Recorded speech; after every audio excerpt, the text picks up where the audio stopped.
Olá, irmãos e irmãs.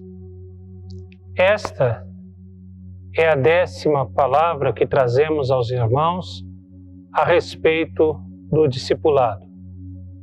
E com ela, pretendemos fechar esse assunto, não que esse assunto não tivesse mais a ser abordado ou ser aprofundado, mas achamos que é hora de passarmos a outras questões. Para concluir essa palavra sobre o discipulado, esses diversos estudos que fizemos, nós queremos voltar agora os olhos para um aspecto muito importante. Ser discípulo de Jesus significa estar aos seus pés, ouvir a sua voz, aprender dele, como Maria. Mas também é preciso tomar o arado nas mãos, assumir a missão, ser enviado para o trabalho como Marta. Queremos então mostrar que Jesus tomou os seus discípulos, chamou os seus discípulos para estar com ele, para ouvir a sua voz, para aprender com ele durante todo o seu ministério terreno.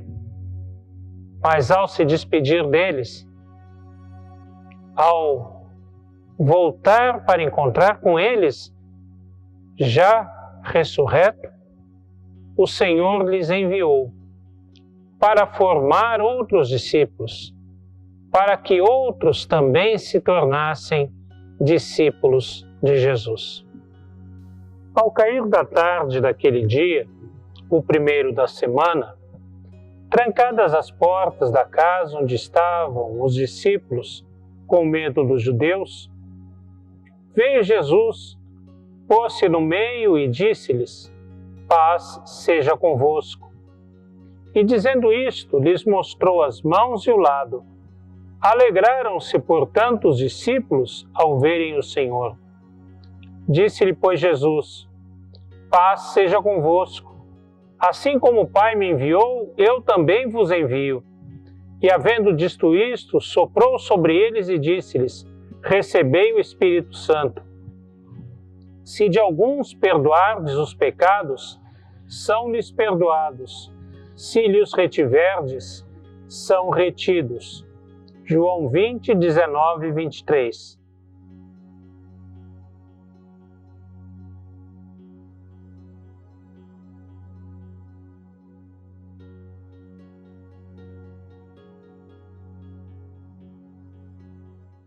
Os discípulos estavam reunidos em uma casa, a portas fechadas. Estavam com medo. Era natural. Jesus havia sido preso, crucificado e morto. Os romanos, as guardas romanas e mesmo os judeus, certamente iriam perseguir os discípulos de Jesus. Certamente, assim como prenderam o Mestre, talvez quisessem prender também aqueles que seguiram a Jesus. Especialmente aqueles que eram líderes daquele grupo logo abaixo de Jesus. Por isso era natural que eles estivessem com medo e estivessem trancados, recolhidos, escondidos. Mas Jesus se põe no meio deles, se coloca no meio deles.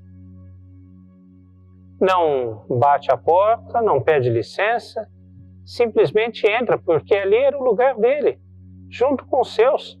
Aonde estivessem os seus, ele estaria também, e ali ele estava também. E ele fala nesse pequeno trecho da palavra de Deus, num pequeno espaço de tempo, ele fala 2 vezes: paz seja convosco. Paz seja convosco.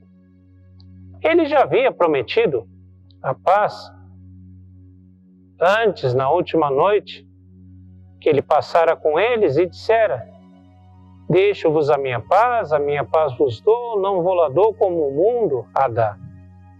De fato, se fosse pensar em termos do mundo, o que os discípulos tinham naquele momento, o menos era paz. Afinal, estavam sob ameaça. Mas a paz de Jesus é aquela paz apesar da ameaça. É a paz que se pode ter durante a ameaça. É a paz que se tem mesmo vencendo as ameaças. Afinal, a prova de que eles poderiam vencer os romanos ou quem quer que fosse estava ali. Afinal, Jesus tinha vencido. Os romanos, ou os judeus, ou qualquer autoridade, ou quem quer que fosse, o máximo que poderia fazer de mal a eles seria prendê-los, matá-los, como fizeram com Jesus. Mas Jesus estava ali provando que a morte havia sido vencida. E como ele venceu a morte, ele também, ou eles também, haveriam de vencer em Jesus. Então, apesar de tudo aquilo que estava acontecendo, a paz de Jesus é real e verdadeira, e a prova estava ali. Jesus, como mestre, vem nos mostrar que, mesmo em meio a todo tipo de problema, mesmo em meio a toda perseguição que o mundo possa exercer aos discípulos de Jesus, nós temos paz, porque o mundo foi vencido na ressurreição de Jesus.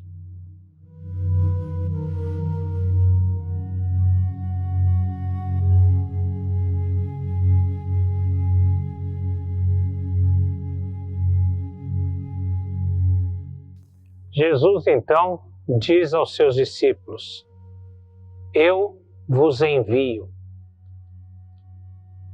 É como que a consequência de tudo aquilo que eles tinham passado desde que Jesus os havia chamado às margens do mar da Galileia.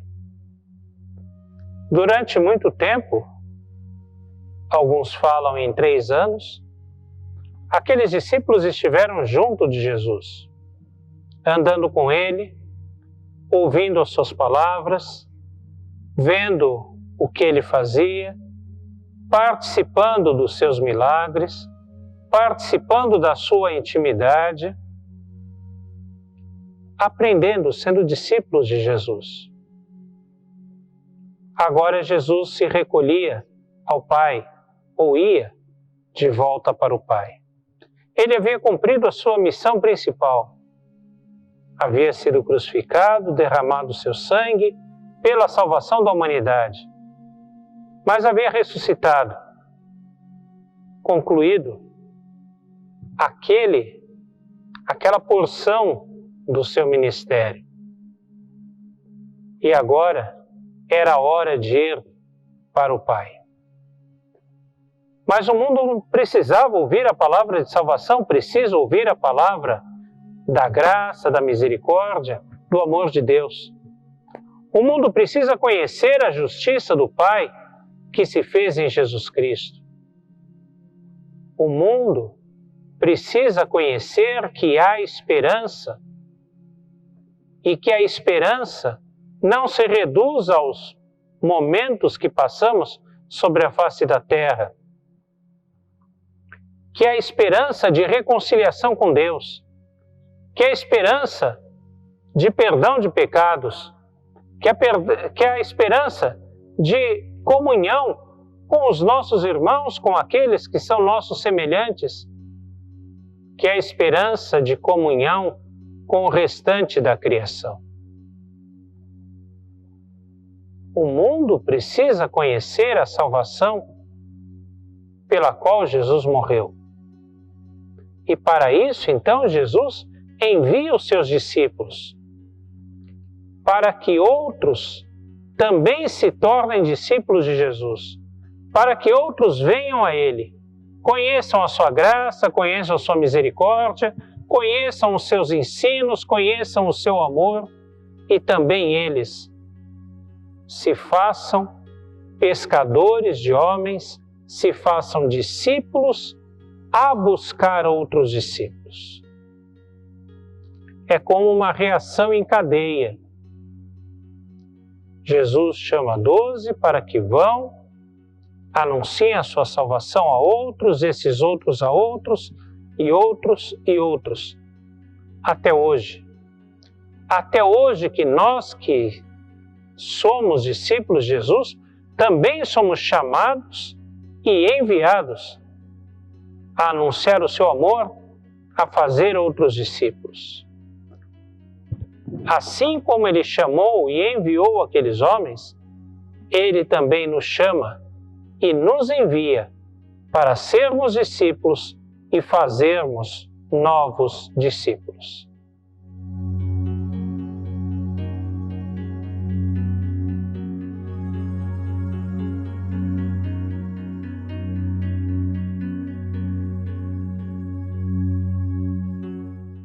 O ministério que Jesus concedeu aos seus discípulos é um ministério de grande alcance, de grande responsabilidade, de grande relevância. Os discípulos, por si mesmos, fossem eles aqueles homens da Galileia, sejamos nós no dia de hoje, nem eles, nem nós somos capazes de desempenhar esse ministério por nós mesmos, pelas nossas próprias qualidades, por aquilo que possamos fazer ou deixar de fazer de nossa própria vontade. Somos seres humanos, imperfeitos, falhos, e certamente não está em nós o poder de Deus. Por isso Jesus conferiu àqueles homens o poder do Espírito Santo. Ele diz: recebei o Espírito Santo. O Espírito Santo é o poder de Deus. O poder de Deus para manifestar o seu amor, para manifestar a sua graça. O Espírito Santo é o poder de Deus para que testemunhemos a palavra do Senhor, para que testemunhemos a pessoa de Deus, o seu amor, a sua paz, a sua salvação.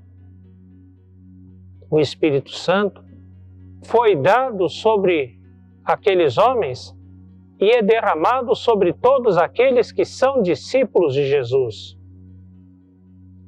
para que façam outros discípulos, para que anunciem a salvação, o amor, a justiça, a paz do Senhor.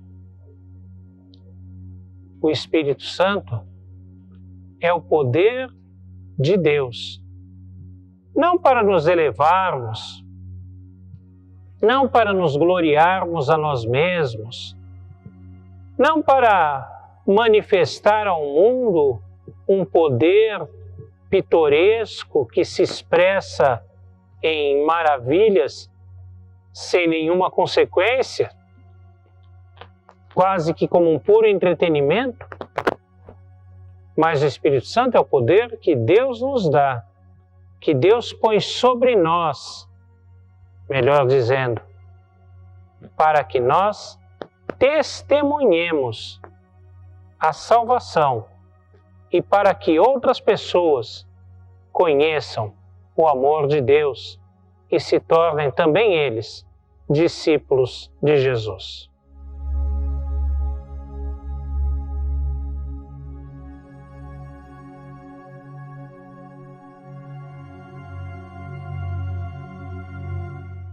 Jesus nos chama ao discipulado, para estarmos aos seus pés, para ouvirmos a sua voz, para aprendermos dele. Mas ele não nos chama para estarmos parados, fixos, inertes aos seus pés. Jesus nos chama para estarmos em contínuo movimento, pois dos seus pés nós somos enviados ao mundo para proclamar a sua salvação, para proclamar a sua paz. Assim como ele, por 2 vezes nesse pequeno trecho, disse: paz seja convosco, também é nossa tarefa proclamar ao mundo: paz seja convosco. Um mundo que vive em guerras, um mundo que vive em desavenças, um mundo que vive em profundas intolerâncias, agressões mútuas, em profundas dissensões. Um mundo que não conhece paz. Um mundo onde as pessoas gastam fortunas em tratamentos, em remédios, para encontrar paz. Um mundo onde as pessoas buscam paz nas finanças, na beleza, no poder, em tantas outras coisas que não podem dar paz. Nós somos discípulos para levar a paz de Jesus. A paz verdadeira, a paz que o mundo não conhece, mas a paz daquele que, mesmo em meio a todas as tribulações, pode dizer: paz seja convosco, porque ele venceu todas as tribulações e até mesmo a morte.